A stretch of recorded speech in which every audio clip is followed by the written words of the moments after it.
Revenge with Karen. I'm the big boss now. Take your 2 weeks and go quietly. That's what the CEO's nephew said to me in front of the entire acquisition committee, like he was announcing the winner of a Chili's trivia night. Travis, 28, all jawline and zero substance, leaned back in the leather chair like he'd just solved capitalism. The buyer's executives stared at him the way you stare at a raccoon trying to drive a golf cart. One of them, a guy with a Rolex and a twitchy pen, scribbled something into his folder. Another discreetly tapped their phone camera, recording. I didn't speak, I just smiled. The kind of smile that comes after months of watching a slow-motion car crash that everyone else insists is a parade. Travis thought he'd just pulled off his power move. Thought he'd finally handled the woman who'd spent the last 8 years building the operational backbone of Core Sentry from scratch. Had no idea that the 2 weeks he just offered me were the last ones he was ever going to spend in a meeting room. Hell, if he was lucky, they'd even let him keep a badge long enough to use the bathroom indoors. Here's a fun little pause in the middle of the mess. If you're the type who listens to these stories while rage jogging around your HOA or washing sadness off your dishes at 11 p.m., and you haven't subscribed yet, go ahead and do that. Helps the team keep the lights on and makes it easier to drop more stories like this right into your life when you least expect them. Also, clicking like tells the algorithm Carol isn't the only one who likes her revenge with a side of cold professionalism. Anyway, Travis. To him, this was a grand finale. He'd strutted into the room in a tight blazer and too much cologne, flanked by a junior HR rep and his strategic transformation consultant, which is just corporate for frat buddy who bought a LinkedIn premium trial. His PowerPoint was already open on the screen behind him, stuck on a title slide that said Core Sentry 2.0 streamlined. Synergized. Savage. I wish I were joking. The buyers, 4 of them, from a private equity firm called Nordell Systems, were all seated like poker players with full hands and empty expressions. They had flown in from Chicago. These were not casual executives. These were the kind of people who could spot operational decay faster than mold in a walk-in fridge. And Travis was wrought with a tie. Carol's been a huge part of our legacy team, he said, doing that thing where men pretend they're honoring a woman while simultaneously backing over her career in reverse. But we're moving in a new direction. Lean, agile, aggressive. She'll be stepping down after a brief transition period. 2 weeks should be plenty. He didn't even glance at me. Just kept his little show going like I was already boxed up and gone. What Travis didn't know, and what made the buyer's side-eye glances so damn delicious, was that he'd just handed a loaded weapon to someone who already knew how to shoot. I'd spent the last 2 months working quietly with Nordell's due diligence team, not because I begged for relevance, not because I wanted revenge, but because the retiring CEO left without warning and Travis waltzed in with a badge and a branding deck. Someone had to make sure the damn company didn't implode before the ink dried. So I answered questions. I cleaned up behind Travis's tantrums. I rescheduled vendor audits he didn't know he canceled. And when Nordell's VP of integration asked me to flag any structural red flags, I didn't snitch. I just forwarded the right emails, attached the right documents, highlighted the right names. I kept things quiet, but Travis didn't. He copied buyers on memos where he openly took credit for 6-month plans I built. He removed me from leadership briefings and bragged about it. And now, here he was, saying my farewell like he was kicking an intern out of a karaoke bar. I looked across the table at Nordell's CEO. He hadn't blinked once. His hands were folded neatly on the binder in front of him. There was a yellow sticky note peeking out from the edge of page 14. That sticky note, it was my fuse, and Travis had just lit the match. The day the old CEO left, nobody in the building even knew who was in charge until Travis showed up wearing a badge he printed himself and holding a mug that said World's Okayest Leader.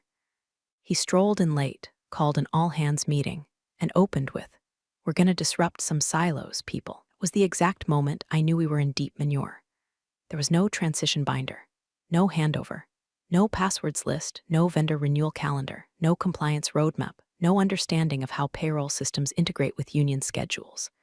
Just a bunch of stale donuts in the break room and a Slack message from HR saying, Travis will be assuming executive oversight until further notice. Notice never came, but the chaos sure did. Within a week, 3 key department heads started calling me directly with fire drills. Legal was trying to finalize 3 pending contracts without signature authority. IT was locked out of a systems dashboard Travis claimed he had master access to, but it turned out he thought master access was just a vibes thing. Finance.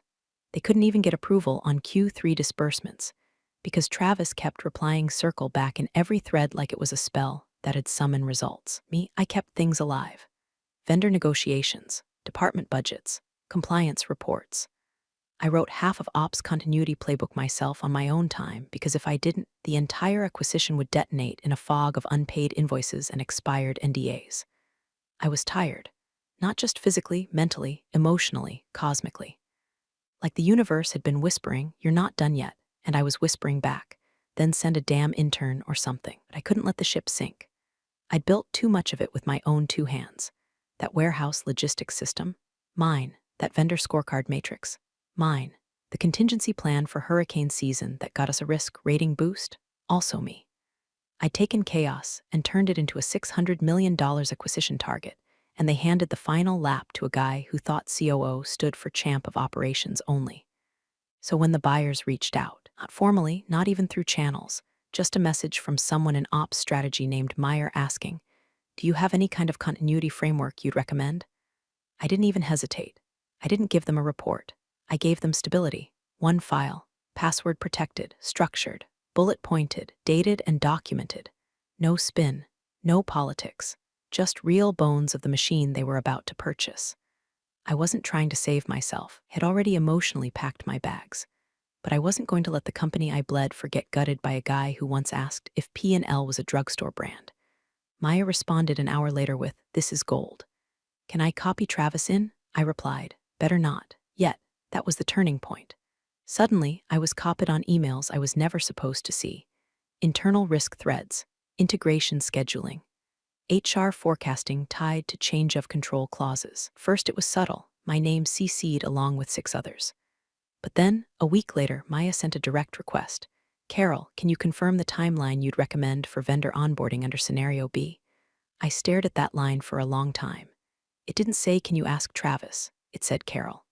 And then, one morning, I opened my inbox to find a legal doc attached from Nordel's Transition Council. No message, just a file titled Core Sentry Transition Staffing Draft. For internal review, I opened it, expecting the usual. Vague placeholders, empty role descriptions, legalese mush. But then I saw something weird. The continuity lead line, blank, like a seat waiting to be filled. I flagged it and dragged the email into a folder I called just in case. Because sometimes corporate wars aren't won in boardrooms. They're won in footnotes, in CCs, drafts that no one notices until it's too damn late. The first thing Travis did after ordering a company-wide rebrand with fonts he found on TikTok was pull me from all cross-functional calls. "Ops shouldn't be in the room for strategy," he said, with the confidence of someone who once failed intro to microeconomics twice. I didn't fight it. I just sipped my lukewarm coffee, nodded like I was too old to care, quietly marked every cancellation email with a red tag. Next, he brought in his old frat buddy, Bryce, a man with the charisma of expired lunch meat and the job title Director of Strategic Transformation. No one knew what that meant, including Bryce. But he did arrive with a standing desk, a gimbal camera for zooms, and a whiteboard full of words like disruptive, scalable, and synergasm. The last one might have been a typo, or maybe a cry for help. Within days, things started to fall apart. Our vendor payment queue stalled because Bryce optimized the invoicing workflow by removing 2 approval steps that existed for legal compliance reasons. One supplier even drove to HQ personally and threatened to repossess leased equipment. I found Travis in the break room laughing with Bryce over protein bars and tried to explain the gravity of the situation. He cut me off mid-sentence. "Carol, maybe if you focused less on being alarmist and more on being adaptive, this wouldn't be a problem. You're just ops. Let strategy handle the big stuff. Just ops." Never mind that I was the one who set up the contract renewal pipeline that kept our software licenses from lapsing mid-quarter. Never mind that I'd already personally handled 5 emergency escalations in the last 3 days that Bryce hadn't even noticed. Never mind that we were circling the toilet and Travis thought the flushing sound was applause. I stopped speaking in meetings, mostly because I wasn't in them anymore. I stopped offering ideas. I stopped fixing messes before they bloomed into crises. I just watched, documented, noted the gaps, quietly mapped out what would happen, step by step, when the whole thing buckled under its own ego. And buckle it did. 3-year logistics partnership fell through when Bryce missed a deadline for confirming renewal. The buyer's legal team flagged it. I got a panicked ping from our finance lead, asking if I had any backup vendors scoped. I did, of course I did. I'd built a failover list in Q1, knowing damn well we'd need it by Q3 if the clown show kept rolling. I handed it off, quietly, without CCing Travis, without saying a word, but the buyers noticed. That's when I got the message. It came late at night. From Maya, the VP of integration over at Nordell. Just 6 words, "You okay? Just checking on you." And I cracked, not emotionally, not with tears, but with calculation. Because if Maya was reaching out directly, that meant my silence was getting louder than Travis's noise. And that meant I still had leverage. I replied with one line, no fluff, no drama. Yes, but you might want to request page 14, paragraph 3E in the staffing agreement. I didn't explain what it said. I didn't need to, because paragraph 3E was the part no one read, the part Travis had signed off on without even glancing, the part that named the continuity lead as having sole veto power over any staffing transition that could impact operational integrity. And that line was still blank, not for long. The first briefing happened by accident, or at least that's what I told myself when I stayed on the Zoom call 2 minutes longer than necessary and answered a question that wasn't meant for me. We were supposed to be reviewing asset inventories, but Travis had delegate fatigue his words, so he forwarded the invite to me without reading the agenda. One of Nordell's transition leads, Alan, maybe mid-40s, pinstripe brain, calm voice, asked, "We have clean vendor onboarding metrics going back 3 fiscal years." Travis stared like someone had asked him to recite the quadratic formula in Portuguese. I waited half a beat, then said, "Yes. You'll find them in the second tab of the Ops Metrics doc shared last Thursday. Line 42 onward. Includes late cycle recovery factors." Silence. Then Alan said, "Thanks. That's helpful." After the call, I got a message. Not from Travis, not even from our exec team, from Nordell's integration office. "Would you be open to a short side-channel meeting regarding continuity risks?"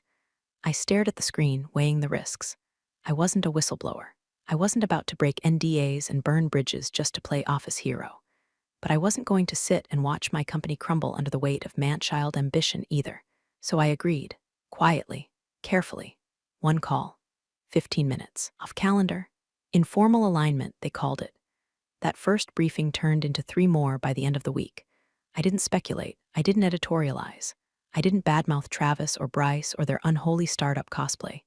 I just answered what was asked. "Do we have a post-close risk matrix?" "Yes." "Built it in Q2. Sent." "Any exposure from the shift to that new compliance software?" "Yes." "Here's the audit trail." Page 3, line 17. Indication internal leadership isn't aligned on Q4 deliverables. I attached 2 conflicting strategy docs. One from finance, one from Travis's Slack-fueled fever dream. I never said "I told you so," didn't have to. By the 3rd call, the tone had shifted. Alan was joined by Maya, then a 3rd exec, then their legal advisor. They stopped calling it a chat. It became a review. And then Meyer asked, "If there were an ideal role for you post-close, maintain continuity and minimize operational risk, what would it be?" I didn't hesitate. Interim COO, Transition Americas. Not permanent, not glamorous, just accurate. I didn't want a throne. I wanted control over the bridge until we were out of the storm. Maya nodded, typing something I couldn't see. 2 days later, a Nordell lawyer sent me a document labeled Transition Staffing Notes Internal Only. It wasn't formal. Not yet, but I read the page twice, then a 3rd time. My name was there. It had a box next to it. Checked. Meanwhile, Travis was busy sending out emails about a company-wide synergy rebrand, hosting brainstorming sessions with beanbag chairs and kombucha, and asking the finance team why cash flow didn't just mean more sales. He had no clue, not about the calls, not about the title, not about the clause he'd authorized in the staffing agreement, because reading contracts isn't visionary leadership. He thought the acquisition was his moment. I knew it was the battlefield, and I was already winning, quietly, professionally, one unanswered question at a time. It started with a Slack post from Travis at 11:04 a.m., "Rocket big win. We've migrated compliance workflows to a leaner SAW stack. Faster, cheaper, smarter. Let's disrupt legacy. I read it 3 times, mostly to confirm that yes, he'd actually written Disrupt Legacy about a compliance platform that handled legal documents, audit logs, and regulatory reports for a $600 million acquisition. My inbox exploded less than an hour later. Legal flagged a data sync issue. Vendor management couldn't log into the new dashboard. Procurement was stuck in a queue with a chatbot named Savvy. Answered every question with "I'm still learning." Then came the real blow. 5 critical vendors, once tied to Q4 inventory, were frozen in the system. No W-9s, no background checks, no payment routing. One even escalated to their counsel, threatening to pull out if onboarding wasn't resolved by EOD. Travis, of course, was off hosting a transformation Thursday in the break room, drinking cucumber water and sketching flowcharts on butcher paper. By the time he waddled into the war room, finance was on the verge of collective aneurysm. "We've got a minor hiccup," he said, grinning like a man who just rear-ended a semi and called it a love tap. "You migrated compliance without legal review," I said flatly. "It's plug and play. The sales guy said their AI scales with your needs. The AI doesn't file SEC disclosures, Travis." He blinked, as if the term SEC had just been invented on the spot. Maya from Nordell was on the call within the hour. She didn't yell, didn't even frown, just asked who led the software change. Travis opened his mouth to speak, but I raised a hand. "Before we go there, I'll send over a breakdown. Timestamps, internal threads, change logs, and access requests." 10 minutes later, I emailed the packet. It was clean, objective. Every decision, every file, every forwarded email showing exactly how Travis pushed the switch without a single department head sign off. Then came the twist. Travis tried to spin it. He told Nordell's people that I'd left gaps in the old system and that he was just trying to future-proof operations. He claimed he asked me to lead the change and that I'd resisted innovation. What he didn't expect was that I'd also documented that. Screenshots, meeting invites he declined, Slack threads where he told me, "Let's just rip the Band-Aid off. No need to overthink it." When I sent that second packet, Maya replied with one word, "Received." I didn't hear anything for 48 hours. Then a strange thing happened. I wasn't officially invited to Nordell's internal integration sync, but when the meeting notes circulated, my name was there. Not once, 3 times, not in passing. In agenda bullets, review vendor impact timeline, Carol R. Ellis, assess system restoration roadmap, KRE to advise, post-mortem. Compliance migration, Carol's audit log summary, Travis wasn't mentioned. Not once. That's when I realized this wasn't just a cleanup job anymore. He wasn't just a nuisance. He was a liability, a saboteur with a buzzword cannon and no brakes. His mistakes weren't just embarrassing, they were threatening the deal. My deal. Our deal. The one I had sacrificed weekends, birthdays, my last damn nerve to get across the finish line, so I stopped trying to work with Travis. I stopped explaining, stopped warning, and I started preparing. Because fools trip over themselves, but frauds eventually get pushed. And Travis, he was both. The contract had been sitting in my inbox for 2 weeks. I hadn't opened it, not because I was afraid of what was in it, but because I already knew what wasn't. It was labeled Core Sentry Transition Staffing Agreement Final Draft, sent from Nordell's legal team late one night after a flurry of calls. Travis never mentioned it. Probably assumed it was more boring paperwork for legal to hash out. He didn't understand that the most dangerous words in corporate America aren't shouted in boardrooms, they're whispered in footnotes. That morning, after yet another vendor escalated a freeze and Bryce sent out a company-wide email blaming legacy workflow baggage, I sat down with a mug of burnt office coffee and finally clicked it open. 73 pages of legalese, charts, compliance checklists, signature fields, all the usual stuff. I skimmed through page after page, mentally checking off boilerplate until I hit it. Page 14, paragraph 3E. I felt it before I read it. All staffing decisions related to transition phase operational personnel must receive final approval from the designated continuity lead, whose sole authority may not be overridden by temporary or interim executives not ratified by the board. One more line. Continuity lead, Carol R. Ellis. I stared at my name, plain text. No bold, no italics. Just sitting there, buried like a dormant fuse waiting for a spark. Not recommended for, not suggested liaison, not provisional stakeholder. Authority. I read it again. Then once more, slower this time, letting the implications crystallize in my head like black coffee turning to molasses. They'd buried a landmine inside the contract. Travis had signed it. He had signed it, thinking it was just a formality. He'd authorized a document that handed me a bigger sword than anything I could have forged myself.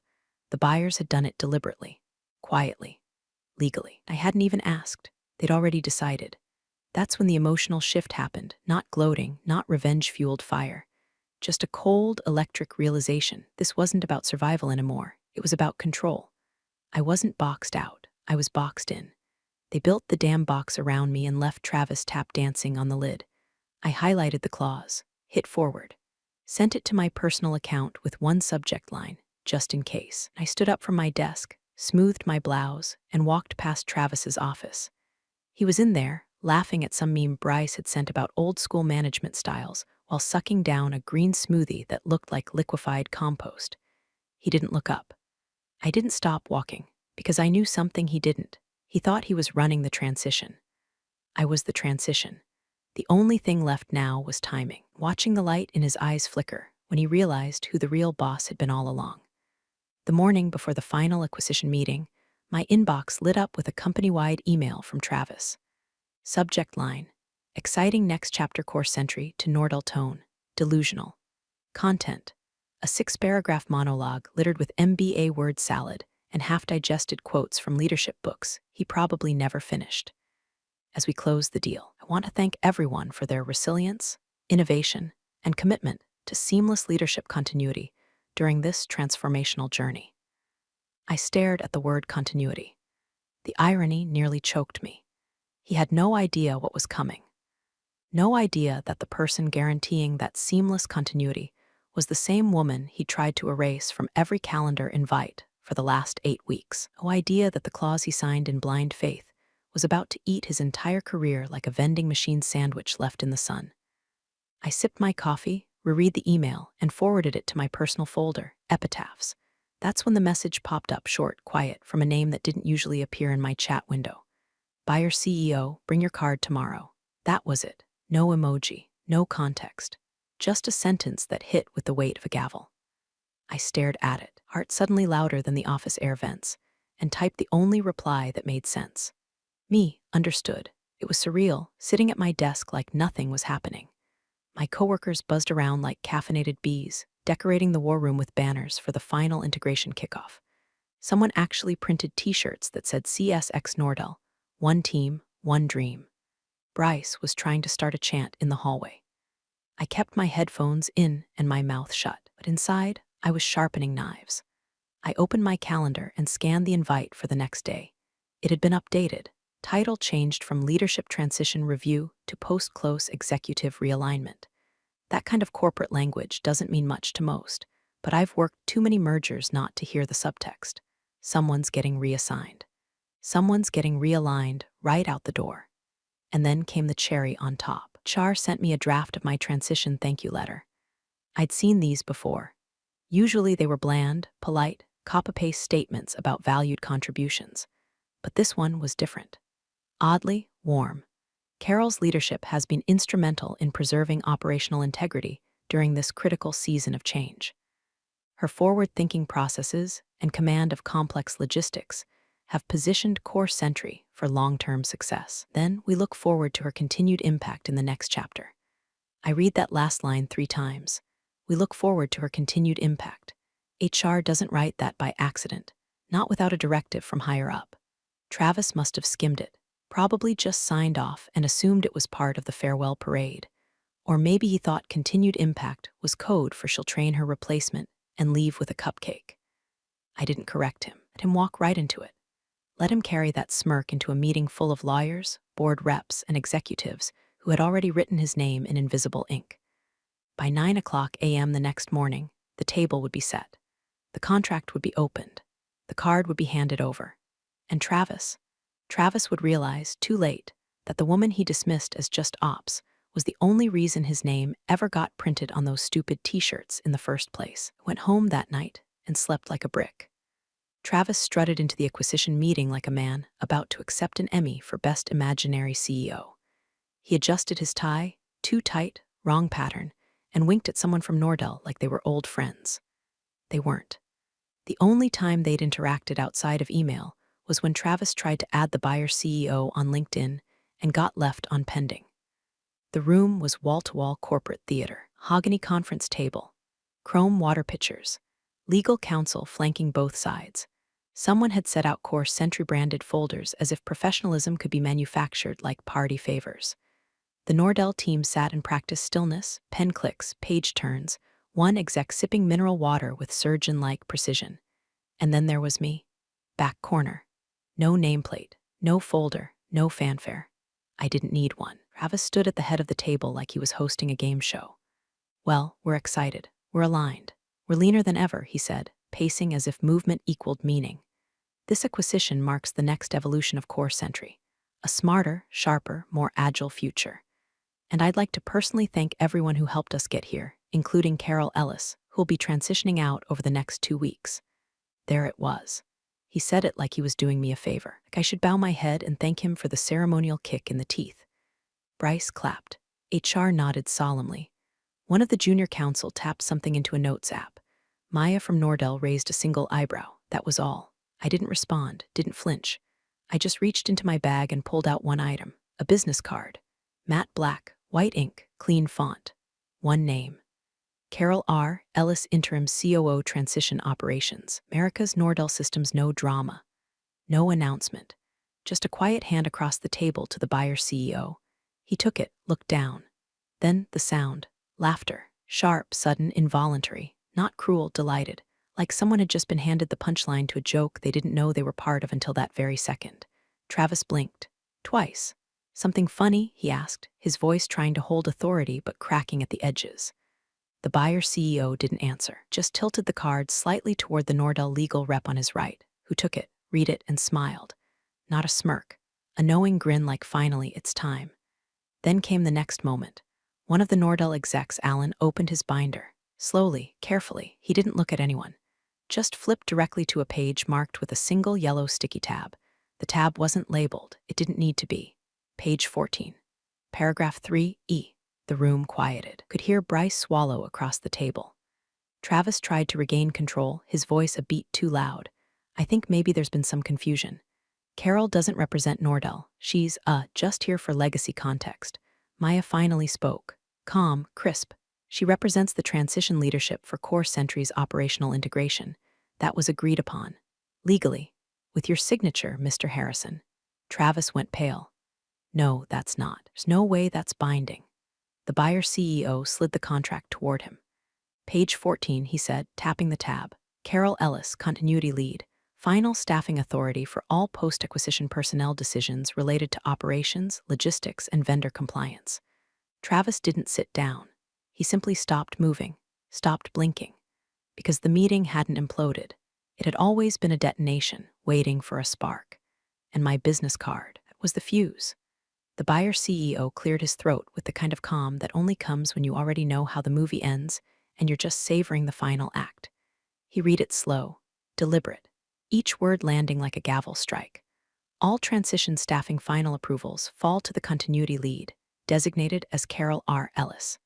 Per this clause, any unilateral changes by non-board-approved executives are nullified. The room went still. Travis's mouth opened, closed, opened again like a fish learning how to breathe on dry land. He looked at the page, then at the CEO, then at me, as if I'd materialized out of thin air to steal his crown. His hands hovered above the table like they were trying to grab onto something that wasn't there. Bryce whispered something into his phone and quickly excused himself. HR suddenly became very invested in the pattern of the conference table would grain. Eagle didn't even blink. They'd seen this coming. Hell, they probably helped engineer it. Travis tried again. There must be. Look, this was never discussed. I didn't authorize that. She's not. She can't be. The buyer CEO held up a single finger. Your signature's on the agreement, Mr. Harrison, page 17. He turned the document, tapped the line beneath the clause, and let Travis read it with his own eyes. There it was, his name, in ink, right below the sentence that handed me every last ounce of operational authority for the next 90 days. I didn't. She was never supposed to. The CEO didn't raise his voice. Didn't smirk. He just leaned back in his chair like a man rearranging chess pieces mid-match. So about your 2 weeks, Travis, he said smoothly. We're reallocating you to facility ops in Kansas City. They could use some help with forklift scheduling. Shift B, nights. Air dropped 10 degrees. Travis didn't sit down. He didn't storm out. He just stood there as if waiting for someone to tell him it was all a joke. But the only sound was the soft click of Maya's pen as she scribbled something on her legal pad. I didn't say a word, didn't gloat, didn't smile. I simply stood, walked to the end of the table, and accepted the small envelope the HR director passed me. Inside, my Nordell badge. Carol R. Ellis Interim COO Transition Operations. Americas. I slipped it into the clip on my lapel. It clicked into place with a soft snap that somehow echoed louder than Travis's entire speech from 10 minutes ago. Thank you all, I said, looking forward to getting started. No one moved, no one objected, because it was done. I turned toward the exit, ready to leave the room I'd quietly owned long before anyone realized. And then, just behind me, soft and broken, Travis's voice cracked. Wait, she reports to you? The buyer CEO smiled, slow and precise. No, he said. She is me for the next 90 days. I didn't turn around. I didn't have to. I walked out of that room and left Travis standing in the ruins of his imaginary empire, drowning in the one thing he never thought he'd have to face: consequence. Big thanks, you legends of the old office days. Subscribe to keep the switch-flicking chaos alive. Your ex-boss is shaking in their loafers.